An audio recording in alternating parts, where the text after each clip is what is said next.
The American request landed in Whitehall in the autumn of 1969, routed through the naval attaché at Grosvenor Square, and forwarded to the Ministry of Defense with a covering minute from the First Sea Lord's office. Vice Admiral Hyman Rickover, the irascible father of the United States Nuclear Navy, wanted his officers aboard HMS Resolution. Not a courtesy visit, a working tour. He wanted them to see how the Royal Navy had brought a Polaris boat from keel laying at Vickers Barrow to operational patrol in 5 years and 7 months, faster than the Americans had managed with their own George Washington class a decade earlier. The Cabinet Office weighed the request through the Joint Intelligence Committee. Sharing the reactor compartment layout was politically delicate. The Polaris sales agreement signed by Harold Macmillan and John F.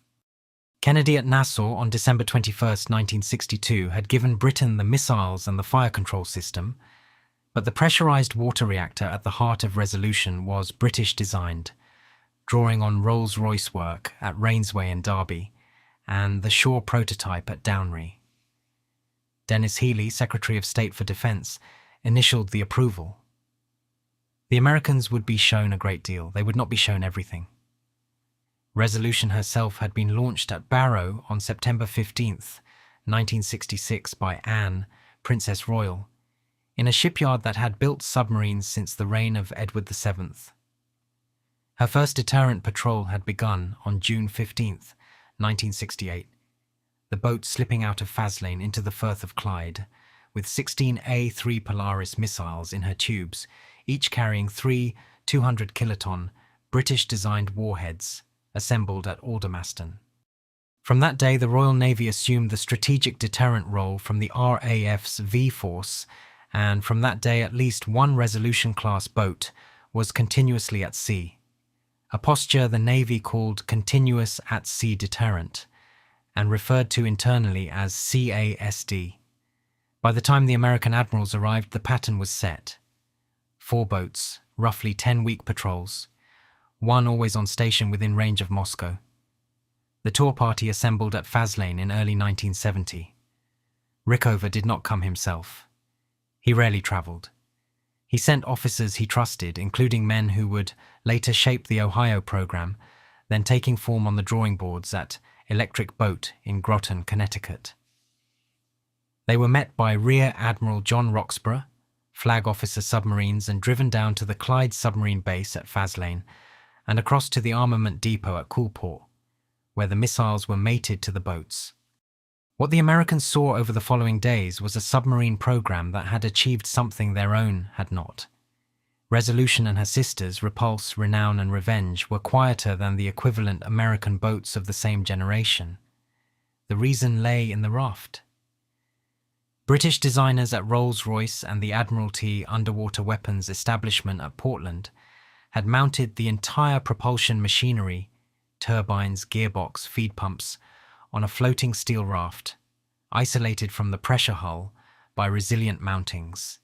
Machinery noise, the signature that Soviet passive sonar hunted for, was decoupled from the hull before it could radiate into the sea.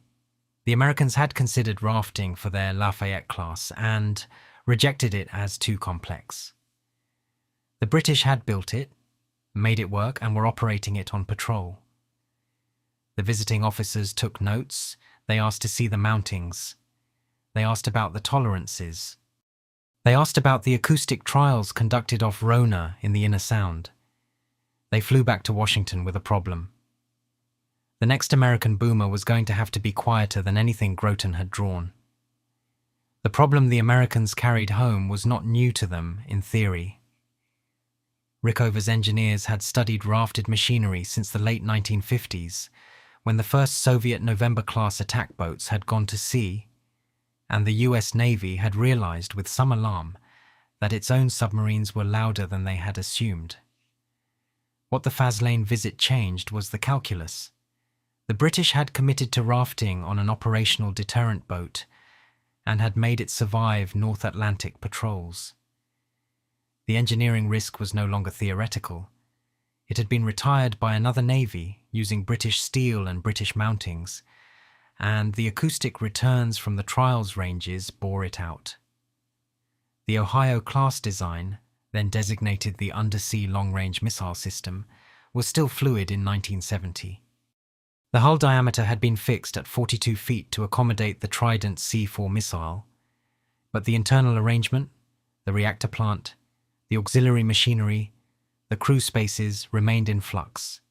Admiral Rickover held personal control over the propulsion side of the design, with a grip that had become notorious in Congress and at Naval Reactors headquarters in Arlington.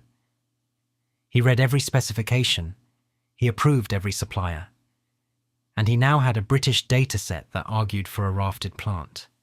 Whitehall watched the American reaction with quiet interest.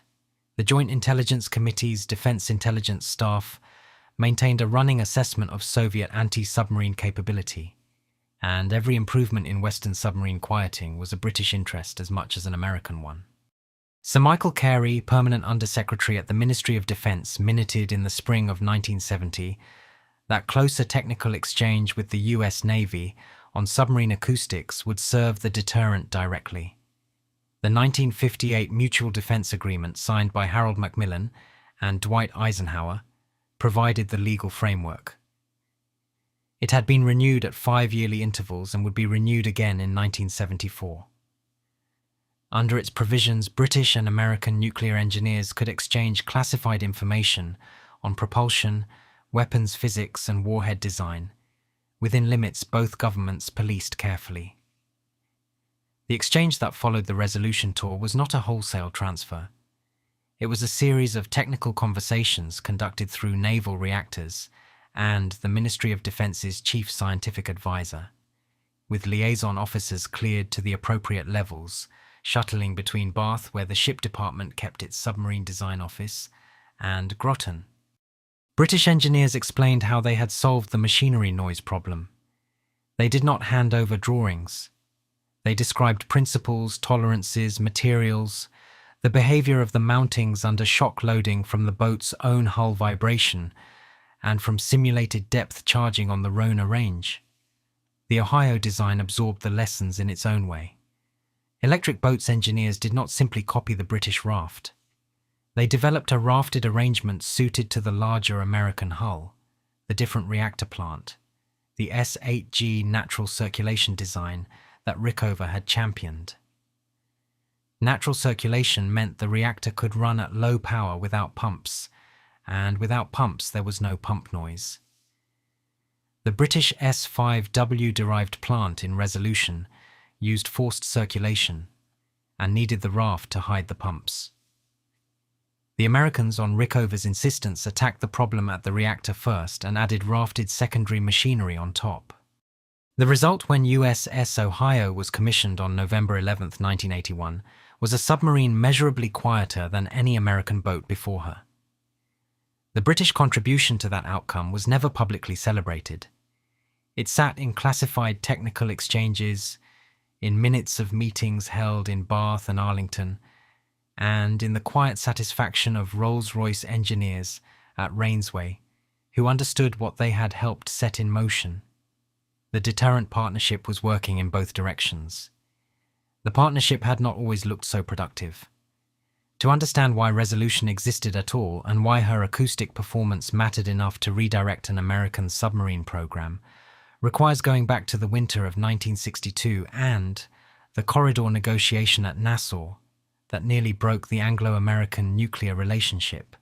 Harold Macmillan flew to the Bahamas on December 18, 1962, with his deterrent in ruins.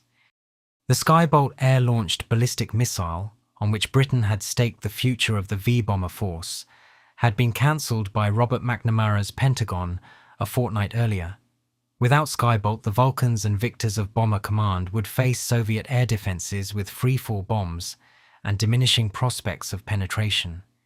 The Blue Streak land-based missile had been cancelled in 1960. The British independent deterrent, the political foundation of every conservative defence policy since 1957, was on the point of collapse. Macmillan met Kennedy at the Barley High cottage on the beach at Nassau.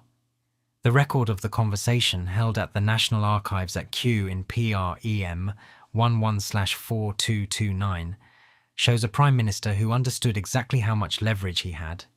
which was very little, and exactly how much he needed to extract, which was a great deal. He argued for Polaris. He argued that Britain had contributed to the Manhattan Project, had been cut out by the Macmillan Act in 1946, had rebuilt her nuclear program at Aldermaston and Windscale at ruinous cost, and was entitled to remain a nuclear power. He argued that the alternative was a British government that would question the value of the American alliance itself. Kennedy conceded. The Polaris Sales Agreement, signed on December 21, 1962, gave Britain the A-3 missile without warhead, without submarine, and without fire control until further negotiation. Britain would build her own boats and her own warheads. The missiles would be assigned to NATO except when supreme national interests were at stake, a formula drafted by the Foreign Office's Sir Solly Zuckerman that preserved independence in the phrase that mattered. The Admiralty Board met on January 3, 1963, to consider what building 4 Polaris boats would actually require. The first Sea Lord, Admiral Sir Caspar John, had been briefed by the Chief of Polaris Material, Rear Admiral Hugh Mackenzie, a submariner who had commanded HMS Trenchant during the war, and who now took charge of the entire program. Mackenzie's authority, granted by the Cabinet on February 27, 1963, was extraordinary. He could bypass the normal Admiralty procurement chain. He answered directly to the Minister of Defence. He was given the money and told to deliver. The pace Mackenzie set became legend within the submarine service. Contracts for the first 2 boats were placed with Vickers at Barrow and Camel Laird at Birkenhead in May 1963. The reactor plant, designated PWR-1, was developed by Rolls-Royce at Rainsway, with technical assistance from Westinghouse under the 1958 agreement. The missile compartment was built to American drawings, 16 tubes in 2 rows of 8, but the rest of the boat was British. The steel came from English Steel Corporation at Sheffield. The mountings came from Metalastic at Leicester. The sonar came from Plessey at Templecombe. The warhead, designated ET.317, was designed at Aldermaston and drew on the earlier red snow work that had armed blue steel. By the summer of 1966, Resolution was in the water at Barrow, ahead of the American schedule for a comparable achievement, and the officers who would later brief Rickover's men on the raft were already at sea. The men who took Resolution to sea for the first deterrent patrol had been selected from among the most experienced submariners in the Royal Navy, and the selection process itself tells something of what the Polaris program demanded. Commander Michael Henry, the first captain of Resolution's port crew, had commanded HMS Alliance during the Indonesian confrontation. Commander Kenneth Frewer, captain of starboard crew, had commanded HMS Dreadnought, Britain's first nuclear-powered submarine, on her sea trials in 1963. Every officer above lieutenant had passed through the American Polaris School at Dam Neck, Virginia, and through the British Reactor School at Greenwich, and every senior rating had spent time at Rolls-Royce Rainsway, learning the plant they would operate at 400 feet under the Norwegian Sea. The patrol cycle they inaugurated on June 15, 1968, was demanding in ways the public deterrent debate rarely captured. 2 crews per boat, port and starboard, rotated ashore and afloat on a 10-week cycle. When one crew was at sea, the other was at Faslane's shore facility on the Garaloch, in refresher training at HMS Neptune, or on leave with families housed in the estate the Navy had built at Rue and Helensburgh. The wives and children lived a version of naval life peculiar to the Polaris service. Departures were unannounced, arrivals were unannounced. The boat's location during patrol was known to no one outside a small circle at Northwood, the fleet's operational headquarters in Middlesex. Communication with the patrolling boat ran on very low-frequency signals from the transmitter at Criggion in Shropshire and from the American VLF station at Rugby in Warwickshire, which the RAF had operated since 1926, and which now carried traffic to submerged submarines across the North Atlantic. The signals were brief. A patrolling Polaris boat surfaced her wire aerial to periscope depth once every few hours to check for traffic. She did not transmit. Transmission would give her position to Soviet direction-finding stations at Murmansk and Kaliningrad. And position was the one thing a deterrent submarine could not afford to surrender. The rules of engagement were held in a safe in the captain's cabin. The document was called the Letter of Last Resort, though the phrase entered general use only later. It contained the Prime Minister's personal instructions to the commanding officer for the event that Britain had been destroyed and no political authority remained to order or forbid retaliation. Each incoming Prime Minister wrote a new letter in longhand shortly after taking office. Harold Wilson wrote the first ones in 1968. James Callaghan wrote his in 1976. Margaret Thatcher wrote hers in 1979. The letters were destroyed unread when the writer left office.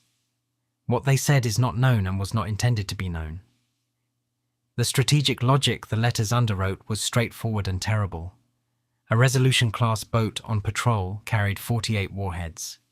Each warhead was in the 200 kiloton range, roughly 15 times the yield of the Hiroshima weapon. The boat's targeting package, developed jointly with the American Strategic Air Command's Joint Strategic Target Planning Staff at Offutt Air Force Base in Nebraska, covered military and command targets across the Western Soviet Union, with a preference from the mid-1970s under the Chevaline improvements for reaching Moscow itself despite the ABM defences the Soviets had deployed around the capital. Chevaline was the classified British program that would come to define the deterrent's second decade. And Chevaline was where the acoustic quieting of the Resolution class became strategically indispensable. The Chevaline decision was taken in secret by successive British governments over more than a decade, and its history is a study in how the deterrent survived by not being explained. The problem it addressed was straightforward. The Soviet Union had begun deploying the Galosh anti-ballistic missile system around Moscow in the late 1960s. By 1972, the ABM treaty limited both superpowers to one such site, and the Soviets chose Moscow. The Polaris A-3 warhead package, designed to defeat 1960s air defenses, would not reliably penetrate a working ABM system in the 1970s. The Moscow criterion, the doctrinal requirement that the British deterrent be able to destroy the Soviet capital, was in jeopardy. The choice facing Whitehall was stark. Buy the American Poseidon C-3, a MIRVed successor to Polaris. Wait for the American Trident, still years from deployment. Or design a British upgrade to the existing Polaris A-3. The first was politically difficult, involving fresh negotiations and fresh dependence. The second was too slow. The third was chosen. The program was authorized by Edward Heath's cabinet in 1973, continued by Harold Wilson's government in 1974, and formally confirmed by James Callaghan in January 1975. It was concealed from Parliament, from the press, and from most of the cabinet itself. Dennis Healey later described it as the most closely held secret of the Wilson and Callaghan years. The engineering was carried out at Aldermaston and at the Royal Aircraft Establishment at Farnborough. The concept was to replace the 3 warheads of the A-3 with a manoeuvring bus carrying 2 warheads and a large number of decoys and penetration aids. The bus would separate from the missile in space, alter course to confuse the Galosh radars, and dispense its payload in a pattern that would saturate the defences around Moscow. The program cost approximately £1 billion by the time it was completed, a figure Francis Pym, as Defence Secretary in Margaret Thatcher's first government, disclosed to the House of Commons on January 24, 1980. The disclosure caused political turbulence. The program itself was already largely finished. The acoustic performance of the Resolution class mattered to Chevaline because the manoeuvring bus was heavier than the original A-3 payload, which reduced the missile's range, which meant the boats had to patrol closer to Soviet coastal waters to hold Moscow at risk. Closer patrol areas meant denser Soviet ASW effort. The Northern Fleet's anti-submarine aircraft, the IL-38 May, patrolling from Severomorsk, and the Tu-142, Bear F ranging out into the Norwegian Sea, would have a shorter search problem. The Soviet Victor and Charlie-class submarines that trailed Western boomers when they could find them would have shorter transit distances. Every decibel of noise the Resolution class did not radiate was a decibel the Soviets could not detect. The rafted machinery that had impressed Rickover's officers at Faslane in 1970 was, by the mid-1970s, one of the strategic assets on which the credibility of the deterrent rested. The Ministry of Defence's own assessments, held in DEFE 24 files at Kew, indicated that a Resolution-class boat on patrol north of Iceland was effectively undetectable by the Soviet ASW capabilities of the period, provided her captain observed the tactical rules Northwood had developed through trial and analysis on the ranges at Rona and Loch Fyne. The boat's quietness was her survival. Chevaline was her ability to strike.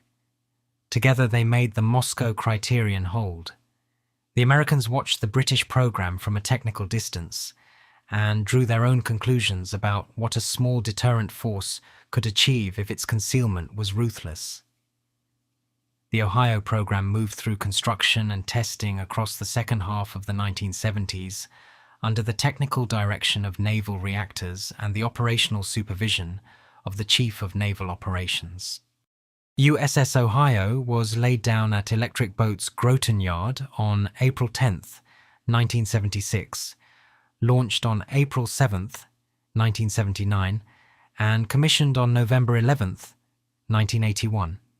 She was 560 feet long, displaced 18,750 tons submerged, and carried 24 Trident C4 missiles, half again as many as Resolution's 16 tubes. The reactor plant, the S-8G designed by Naval Reactors and built by General Electric at Knowles Atomic Power Laboratory in New York State, used natural circulation at low power settings, dispensing with the coolant pumps that had been a principal noise source in the earlier Lafayette and Franklin classes. The rafted secondary machinery arrangement drew on the lessons that Rickover's officers had brought back from Faslane a decade earlier, and on the technical exchanges that had followed through the Mutual Defense Agreement framework.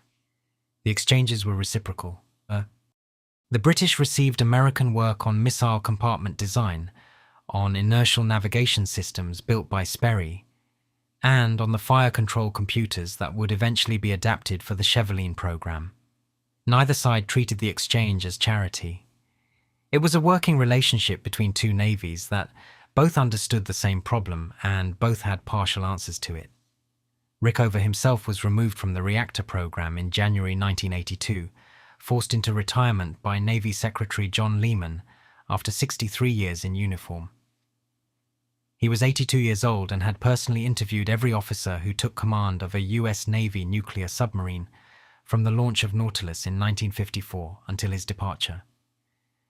His last major achievement was the Ohio propulsion plant, and the quietness of that plant, which drew on British experience through channels neither government publicized, was among the things he was proudest of at the end of his career.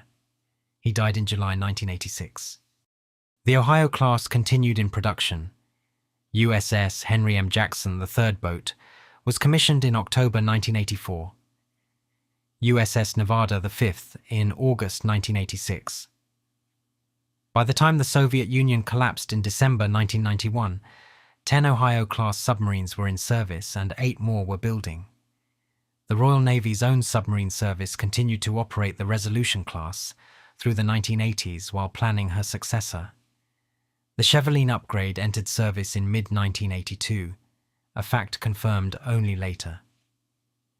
The 4 boats maintained continuous at-sea deterrent patrols through the Falklands War in the spring of 1982, when Resolution was on station and Repulse on workup, and Renown and Revenge cycled through refit at Rosyth. The war itself was fought by the conventional fleet, but the strategic boats did not stand down. The Soviet Northern Fleet was watching, and any interruption to the CASD pattern would have been noted in Moscow and interpreted. The Trident decision was taken by the Thatcher cabinet on July 15, 1980, announced by Francis Pym on that day, and confirmed in a fuller statement on July 14, 1981, when the choice was upgraded from Trident C4 to Trident D5 to match American developments. The Vanguard-class boats that would carry Trident were ordered from Vickers at Barrow, the same yard that had built Resolution 20 years earlier. HMS Vanguard was laid down on September 3, 1986, and would eventually take over the deterrent role in 1994, 3 years after the end of the Cold War that Resolution had been built to deter. The last Resolution patrol lay in the future, but the pattern she had established and the lessons her hull form had passed to Groton were now permanent features of Western maritime strategy. The end of the Cold War, when it came, arrived faster than the deterrent planners at the Ministry of Defense had assumed possible. Mikhail Gorbachev's accession as General Secretary in March 1985 had changed the tone of superpower relations, but Whitehall's assessment remained cautious through the middle 1980s. The Joint Intelligence Committee's papers of the period, some now declassified at Kew, showed a British intelligence community that was uncertain how deep Gorbachev's reforms would run and how the Soviet military establishment would respond. Margaret Thatcher's own view, formed at Chequers on December 16, 1984, when she first met Gorbachev, was that here was a man she could do business with, and she said so publicly. She did not, however, order any reduction in the deterrent posture.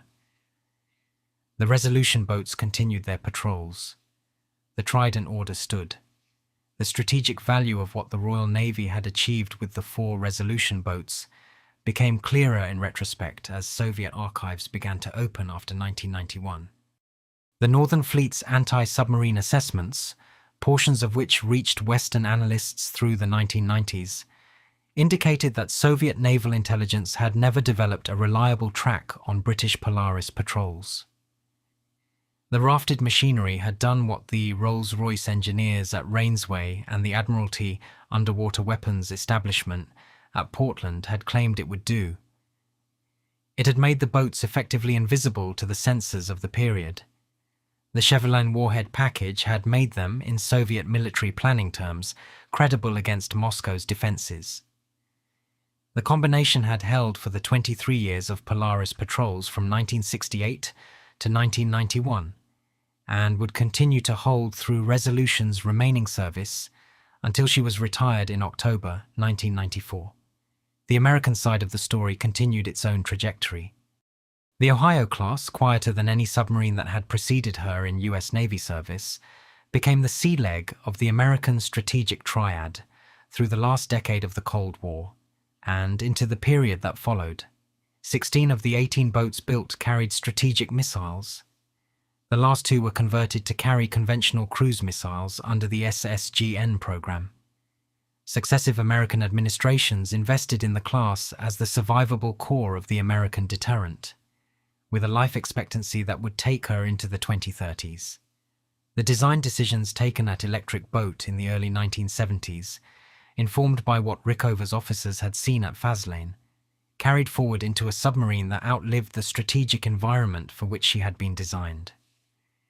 The technical exchange between the two navies had operated throughout the period on the basis of the 1958 Mutual Defense Agreement, renewed at intervals across the whole span of the Cold War and beyond.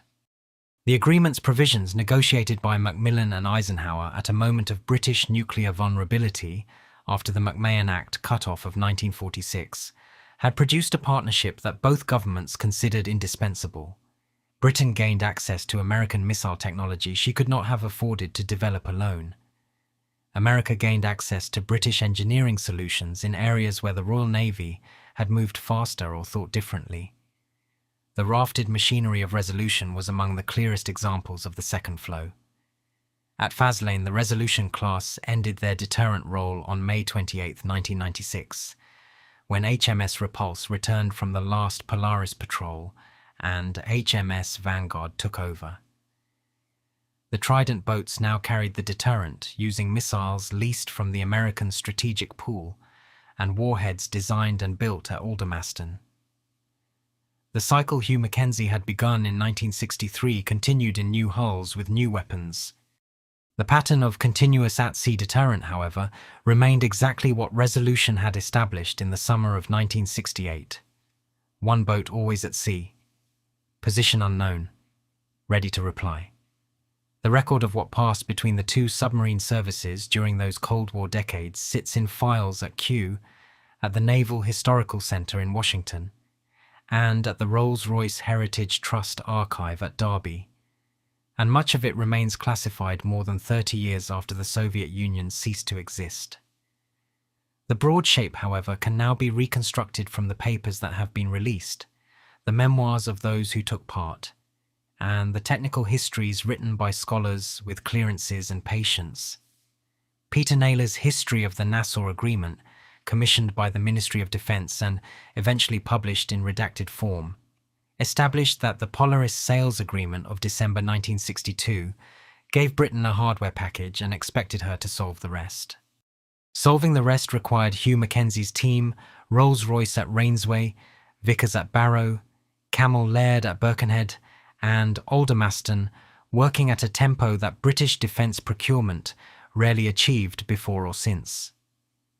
The result was 4 boats delivered on time and on cost, a phrase that has to be qualified by the standards of the day, but that was accurate in the terms then used at the Treasury.